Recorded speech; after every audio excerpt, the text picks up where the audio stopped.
Bem-vindo ao curso online de psicanálise. Lição 22. A segunda parte da nova teoria consiste em que, no decorrer do crescimento, a criança pequena aprende a antecipar o acontecimento de uma situação traumática e a reagir à mesma com ansiedade antes que se torne traumática. A este tipo de ansiedade, Freud chamou de ansiedade de alarme. É produzida por uma situação de perigo ou pela antecipação do perigo. Sua produção é uma função do ego e serve para mobilizar as forças sob o comando deste último para enfrentar ou evitar a situação traumática iminente.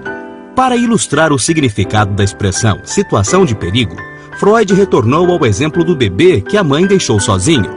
Se a criança for assaltada por alguma necessidade cuja gratificação requeira a presença da mãe, a situação se tornará traumática e a ansiedade se desenvolverá automaticamente. Freud argumentou que depois de alcançar certo estágio de desenvolvimento, o ego da criança reconheceria a existência de uma relação entre a saída da mãe e o desenvolvimento de um estado sumamente desagradável de ansiedade automaticamente induzida, que às vezes aparece depois que a mãe sai. Em outras palavras, o ego saberá que se a mãe estiver presente, a ansiedade não se desenvolverá, ao passo que pode aparecer se ela for embora. Como resultado, o ego passa a considerar a separação da mãe como uma situação de perigo, sendo que o perigo repousa no aparecimento de uma exigência imperiosa de gratificação por parte do id, enquanto a mãe está ausente, com o consequente aparecimento de uma situação traumática. Que faz o bebê em tal situação de perigo? Parte do que faz é familiar a qualquer um que tenha tido experiência com crianças. Por meio de várias expressões de ansiedade, a criança procura impedir a mãe de sair ou fazê-la voltar se ela já saiu. Freud estava preocupado com o que ocorre intrapsiquicamente no bebê. Sugeriu que, numa situação de perigo, o ego reage com ansiedade que ele próprio gera ativamente e propôs chamar esta situação ansiedade de alarme, por ser produzida pelo ego como um sinal de perigo. Quando o ego reconhece uma situação de perigo e a ela reage produzindo uma ansiedade de alarme, surge o princípio de prazer. A ansiedade de alarme é desagradável, tanto mais quanto mais intensa. Presumimos, naturalmente, que de certa forma a intensidade da ansiedade é proporcional à avaliação que o ego faz da gravidade ou da iminência do perigo, ou ambos. Assim, esperamos que no caso de qualquer situação de perigo intenso, a ansiedade e o desprazer também serão intensos. O desprazer desencadeia, então, automaticamente, o que Freud chamou o onipotente princípio de prazer. É a atuação do princípio do prazer que, então, empresta ao ego a força necessária para dominar o aparecimento ou a ação continuada de quaisquer impulsos do id que possam determinar uma situação de perigo. Freud esboçou uma série de situações típicas de perigo que podem ocorrer em sequência na vida da criança. Perda do objeto ou perda do objeto amado. Consiste na separação de uma pessoa que é importante para a criança como fonte de gratificação. Este perigo é característico da fase mais primitiva do desenvolvimento do ego, talvez até a idade de 1 ano e meio.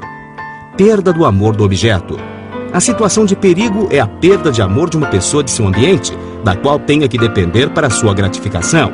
Em outras palavras, mesmo que a pessoa esteja presente, a criança pode temer a perda do seu amor. Esta fase segue a primeira e dura até aproximadamente os 3 anos. Perda do pênis, lesão genital. Esta situação típica de perigo difere de um sexo para o outro. No caso do menino, o perigo repousa na perda do seu pênis, o que na literatura psicanalítica é designado como castração. No caso da menina, o perigo consiste em alguma lesão genital análoga. Esta última situação de perigo é proveniente da culpa ou desaprovação e consequente punição pelo superego. Este perigo se torna importante depois dos 5 ou 6 anos de idade. A ansiedade de alarme é, ou deveria ser, de muito menor intensidade do que a ansiedade que acompanha uma situação traumática. Em outras palavras, este aviso que o ego aprende a dar no curso do seu desenvolvimento é menos desagradável do que a ansiedade que se poderia desenvolver caso o aviso não fosse dado e se manifestasse uma situação traumática. A ansiedade de alarme é uma ansiedade atenuada. Essa função da ansiedade não é, de modo algum, patológica em si mesma. Ao contrário, constitui parte necessária à vida psíquica e ao crescimento. Sem ela, seria impossível qualquer espécie de educação no sentido mais amplo da palavra. O sujeito ficaria à mercê de cada impulso que surgisse em seu id, e deveria procurar gratificá-los um de cada vez ou simultaneamente, a menos que, a propósito de fazê-lo, determinasse uma situação traumática em que o sujeito fosse subjugado pela ansiedade. Devido à ênfase que a literatura psicanalítica atual dá à importância da ansiedade nos casos de enfermidade mental, pode-se perder de vista que a função que tem a ansiedade de possibilitar ao ego o controle ou inibição dos impulsos que lhe pareçam perigosos é uma função indispensável ao desenvolvimento normal.